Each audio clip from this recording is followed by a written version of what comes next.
বাংলাদেশ কি এবার হোয়াইট ওয়াশের পথে আসছেন?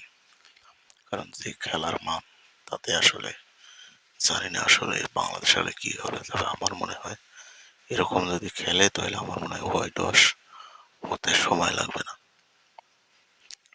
এদিকে আবার লিটন দাস জাকের আলীকে নিয়ে একটি সংবাদ মাধ্যমে বলেন যে আসলে জাকের আলীকে আরো কিছু ম্যাচ সুযোগ দিলে আরো ভালো খেলবেন।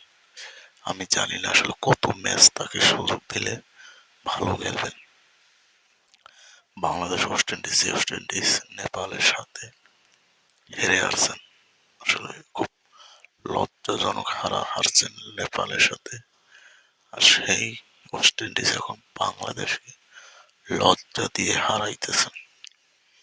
ব্যাটিংরা যে ব্যাটিং করতে লামুন সেই সুপারম্যান, যেই লামুন সেই সুপারম্যান, কেউ দায়িত্ব নেয় না। যে মাহমুদুল্লাহ মুশফিকুর চলে গেল আর সেই জায়গা এখন পর্যন্ত পূরণ হয় না। আমরা মনে করছি হয়তো তাদের বয়স হয়ে গেছে, চলে গেছে, এখন হয়তো ভালো কিছু হবে। এখন আসলে দেখি যে না, ভুল করছি আমরা। আসলে তাদেরকে এইভাবে চলে যাওয়ার পর দলের যে এরকম হাল হবে আসলে এটা কখনো ভাবিনি।